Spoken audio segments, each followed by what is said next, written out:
The clients wanted a warm and inviting basement with 3 distinctive areas, the first of which was an entertainment center.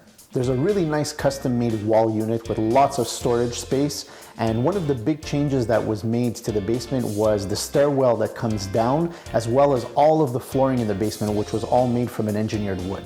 The second area that was created was a home office space with a joint bookshelf. Again, there's a lot of storage space, and the area permits you to work easily from home or to have a nice homework spot for the children as well. Behind the sectional sofa, the designer decided to add in a countertop, which is perfect for having a beer with your buddies during a game or for a family pizza night. There was a printer that was added here into the storage unit. They also thought of adding in a mobile filing cabinet, which also doubles as an extra seating place. The last area that was done was a workout area so that the clients can train from the comfort of their own home. It's a good idea to have a fireplace in the basement. In the winter, you can not only use it to heat up your actual basement, but because hot air rises, it'll help to heat up the rest of your home as well.